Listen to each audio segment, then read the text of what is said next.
New York Governor Kathy Hochul wants to earmark $2.4 billion to help New York City manage its growing migrant crisis.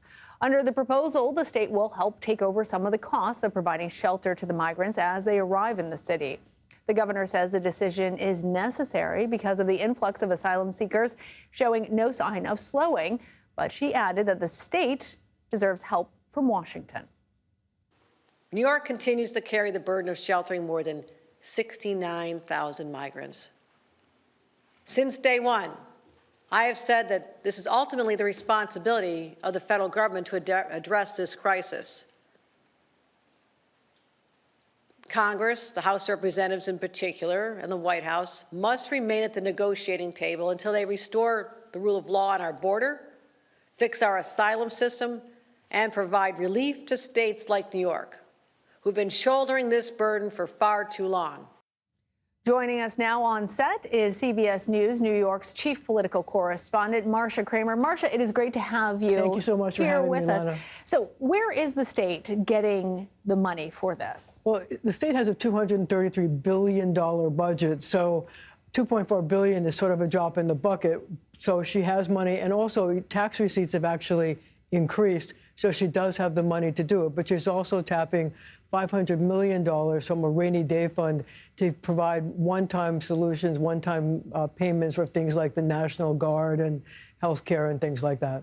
But New York State has a deficit of $4 billion plus dollars. So even though they have a big pot from which to take some of the money, how is this being received? I'm sure New Yorkers are happy. Well, I mean, New York City people are happy. What the governor said is this, that if you don't deal with the migrant crisis and you have people sleeping on the street, that they're doing in all these other cities around the country, that businesses aren't going to come here, and that it's also going to stop businesses from coming here if the mayor has to cut essential services like police, fire, sanitation, the things he threatened to do just 2 months ago. So she thought it was important, because New York City is the cash cow of the entire state. She thought it was a good investment to make sure that we don't have those things that prevent tourism from coming here, or that prevent businesses from coming here, and that aid the city in raising money to help the state fund all of these other programs. Marcia, are there any concerns, though, about taking money from the reserves?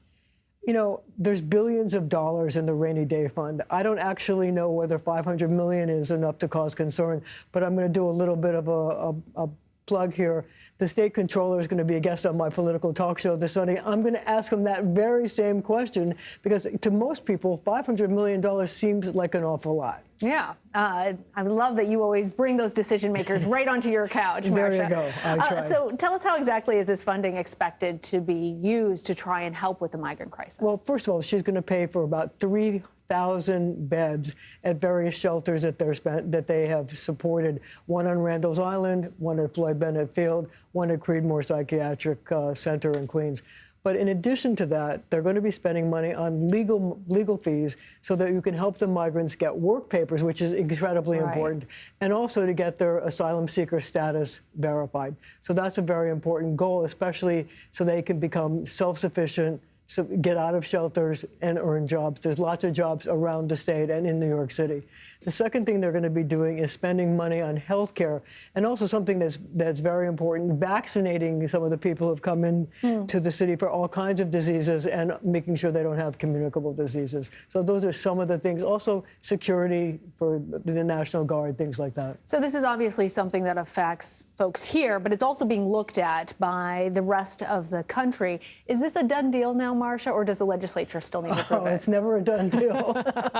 This is New York. Right. And the legislature, has its say. But I'm going to make a bet with you that the $2.4 billion stays, because so many of the members of the legislature are from New York City, and they don't want to see all those bad things happen in New York City either. And there's also, there's a feeling that we have an obligation to take care of people who have come here, and that because we're a sanctuary city in New York City, that there's an obligation to take care of people. All right, Marcia Kramer, thanks so much for being here. Thank you.